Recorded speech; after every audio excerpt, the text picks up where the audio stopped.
Mayo, con lo que representa eso en la historia contemporánea del Uruguay, que nos retrotrae a lo que sucedió en Buenos Aires, un 20 de mayo de 1976. Mucho se ha hablado, mucho se ha escrito, y uno se pregunta qué hay o qué hubo detrás de los asesinatos de ese día, que interesó especialmente a dos ex legisladores uruguayos como Germán Michelini y Héctor Gutiérrez Ruiz, y a la familia Huitelao Barredo. ¿Qué has podido averiguar tú?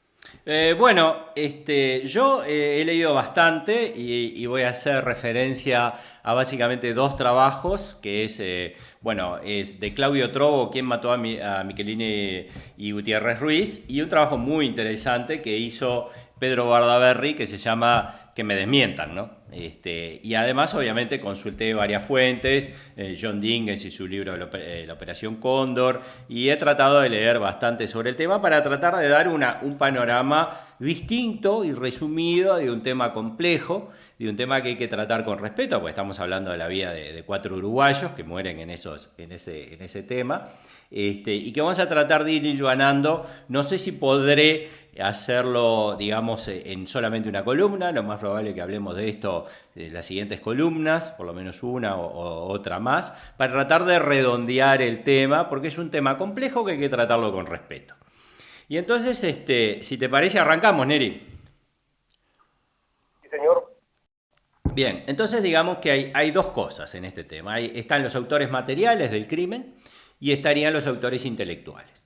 Sobre los autores materiales, ahí, digamos, hay una sola teoría y es claro que fue lo que se llama la banda de Gordon de Argentina. ¿Tá?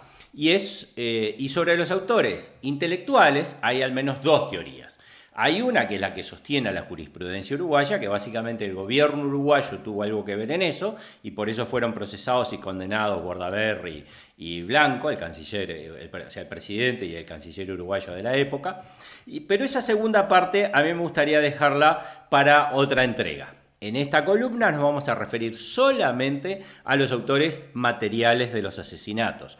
Porque para tratar de que la gente que no tiene por qué saber todo esto, que no tiene por qué ser especialista en el tema, tratar de darle un pantallazo grande. Entonces, si van a escuchar algo de esta columna, queridos amigos, les pido que escuchen la siguiente sentencia, porque me parece que da un resumen muy importante de lo que fue el caso. A Gutiérrez Ruiz, Iselmar Michelini, Rosario del Carmen Barredo y William Huitelao los mata una banda de peronistas de derecha que se dedicaba a matar peronistas de izquierda bajo la mirada cómplice de un gobierno antiperonista. Va de nuevo. Había una banda de peronistas de derecha que mataba, una banda criminal, que mataba peronistas de izquierda bajo la mirada cómplice de un gobierno antiperonista. Yo sé que es complicado y que para la mayoría de los que tratan de meterse en este tema dicen, pero ¿cómo es posible que un gobierno antiperonista permitiera eso? Bueno, entonces les voy a pedir a todos que me tengan un poco de paciencia, porque como vieron, hablé mucho de peronismo. Y no se puede hablar de peronismo sin hablar de Perón.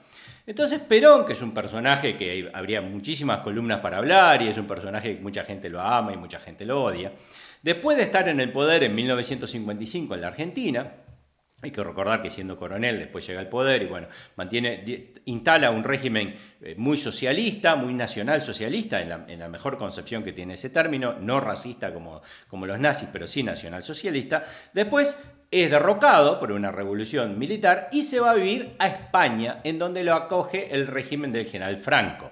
O sea, Perón es un hombre, digamos, en los que quieren ver polaridad izquierda-derecha, es un hombre de derecha, está acogido por el régimen de Franco, tiene una quinta muy interesante en Puerta de Hierro, en donde él, a partir de 1955, bueno, un tiempo después llega a España, empieza a tejer tratar de regresar al poder en Argentina de alguna manera.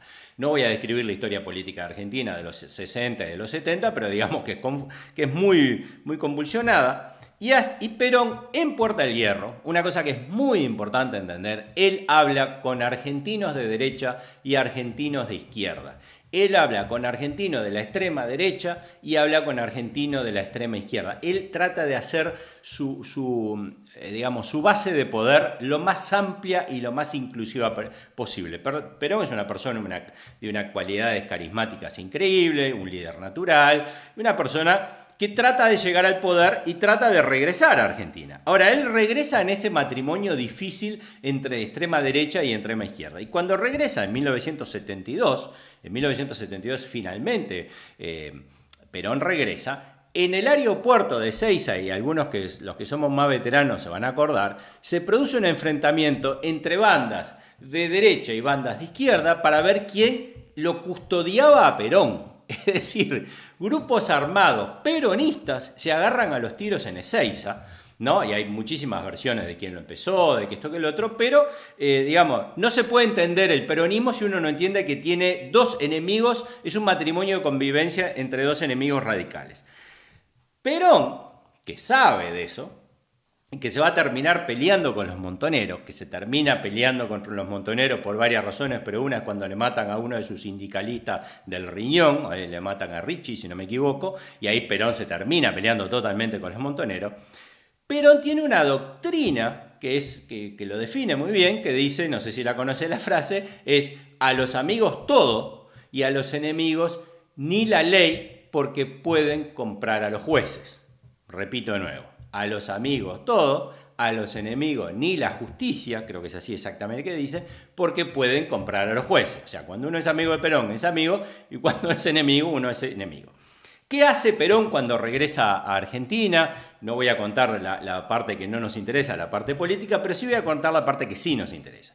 Crea, a través de López Rega, crea la Alianza Argentina Anticomunista con dinero del Estado.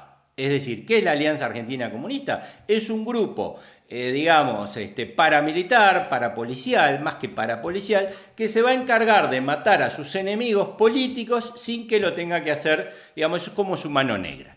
Algo que muchos de los regímenes totalitarios del mundo lo tienen, y a los que les guste la historia hay que recordar que las grandes razias antijudías al inicio del régimen nazista la hicieron los camisas negras, que después Hitler los limpia, o sea, Hitler después se los saca encima. O sea, no es el primer movimiento, digamos, que una persona que es nacionalsocialista tiene una organización media parapolicial. Quien se la arma con dineros de lo que en Uruguay sería el Mides, es el señor López Rega. Perdón. A los que Hitler se sacan encima son los camisas pardas. A los camisas pardas, perdón. Tenés razón, los camisas negras son de Mussolini. A los camisas pardas. Entonces, y las camisas azules van a ser del régimen de Franco. Bueno, digamos, las camisas azules son de la Falange, pero bueno, en definitiva, no es la primera vez. La AAA la hace López Rega con dinero de lo que en Uruguay sería el Mides. O sea, sacan dinero del Estado y organizan. Ahora, ¿cómo organizan una organización para matar a sus enemigos políticos? Juntan policías de baja moral y de bajo apego a la ley, y algunos delincuentes comunes, entre lo que empieza a aparecer el señor Aníbal Gordon. El señor Aníbal Gordon es ni más ni menos que un delincuente de cuarta, que lo reclutan los servicios de inteligencia y básicamente lo recluta la AAA para lavarle los trapos sucios al gobierno. Esa banda de Gordon, que es la que ya saben, porque le conté que la que termina matando a esto, es una bola sin manija, porque lo que hay que entender es que aunque Perón financia a la AAA, Perón se muere.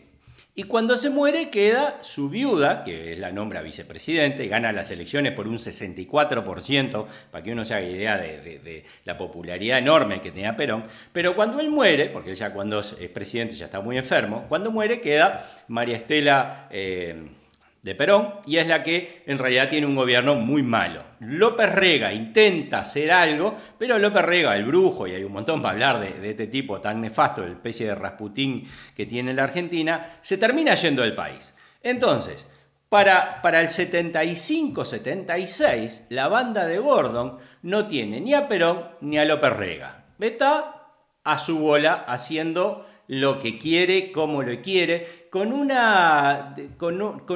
no muy claro dependencia de los servicios de inteligencia argentinos. Y hay que recordar que el 24 de marzo del 76 es que se da el golpe. y los asesinatos son el 20 de mayo del 76. O sea, el golpe llevaba unos meses, ¿no?, cuando se da esta situación, que es, volvemos a lo mismo. ¿Qué es lo que pasa? ¿Cómo la banda de Gordon termina matando a esta gente? Bueno, por el oro, por el famoso oro de los Milo o el oro que había. La banda de Gordon, y hay dos teorías que ahí tenemos que ver qué fue lo que pasó, y es muy difícil saber bien lo que pasó. Digamos, hay dos teorías. Una que dice que Huitelao va a una reunión con la Junta Coordinadora Revolucionaria, es decir, los movimientos montoneros en Argentina se intentan reorganizar, hace una coordinadora de toda latinoamericana para tratar, y ahí los tupamaros de ese momento dicen que ellos lo que tienen es dinero. De eso se habría enterado la banda de Gordon y dijo, si tienen dinero, a estos mismos se la vamos a dar, porque son unos delincuentes de cuarta. Esa es una teoría. La otra teoría es que en realidad Michelini comete el error de haber cambiado en el hall del hotel donde vivía una libra esterlina, y eso la banda de Gordon tenía comprado a la gente que trabajaba en el hotel, se enteran de eso y dicen, se la vamos a dar. ¿Qué fue lo que pasó? Bueno, no sabemos. Lo que sí sabemos es que Rosario Barredo y William Whitelaw son secuestrados unos días antes, y después es secuestrado primero Gutiérrez Ruiz de su casa y después Selmar Michelini de su casa en donde está. Entonces, los asesinatos se van a producir, los cuerpos aparecen el 20 de marzo y todo esto está profundamente documentado, pero profundamente documentado. Es más, son llevados a lo que se llama la casa de la calle Bacacay, que es como, digamos, su base operativa, donde ahí supuestamente son interrogados, y el dinero no sabemos si aparece. Pero no aparece, o sea, lo más posible que el dinero no haya aparecido porque el dinero ya no estaba en manos de quienes estaban. Como digo, de esto hay diferentes teorías de cómo es que la banda de Gordon llega a suponer o presuponer que ellos tenían el dinero, si fue a través de Huitelao y la Junta Coordinadora Revolucionaria, si fue a través de uno. Pero lo que todo el mundo está de acuerdo es que los autores materiales fue la banda de Gordon. Y la banda de Gordon eran unos delincuentes que operan en Argentina hasta final de año, cuando el gobierno militar empieza a tomar cada vez el poder y los termina desarmando, y Gordon va a terminar preso porque sigue su carrera delictiva mucho antes y después.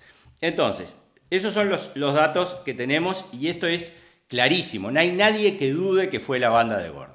Pero si alguno llega a dudar y alguno piensa que no, es muy interesante que en el libro de Bordaberry hay una grabación de una conversación que tiene Bordaberry con Gonzalo Fernández, y Gonzalo Fernández le dice, los mató el Paqui Forese porque creían que el Toba tenía los lingotes de oro que le habían robado a los Mailos y Selmar guita del MLN. Es decir, ¿quién mató a Selmar Michelini y Gutiérrez Ruiz? Unos delincuentes argentinos en un momento en que Argentina era un caos político, era un caos social, el golpe se venía dando y eso después el gobierno de Videla va a ir apretando las clavijas y no va a seguir ocurriendo. Pero esos son los autores materiales del hecho y sobre eso no hay quien lo dude y la justicia argentina ha dado muchas más sentencias en el caso. O sea, para terminar mi columna, y confío haber sido claro en un tema complejo y estoy dispuesto a recibir todas las preguntas y críticas del momento, los autores materiales son la banda de Gordon,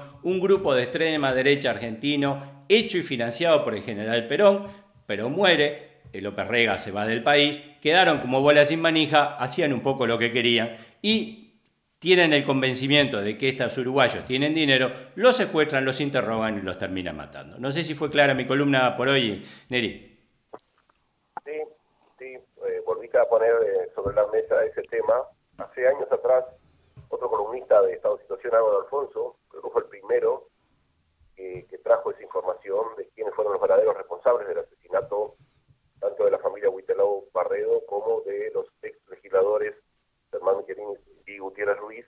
Y bueno, ahora vos nuevamente pones el acento sobre esa realidad tan dura, tan dolorosa, pero quiénes fueron los verdaderos culpables, ¿no? Históricamente se culpó al régimen uruguayo y el régimen uruguayo nada tuvo que ver específicamente con estos casos. Te mando un abrazo, no, que te despido hasta el viernes que viene.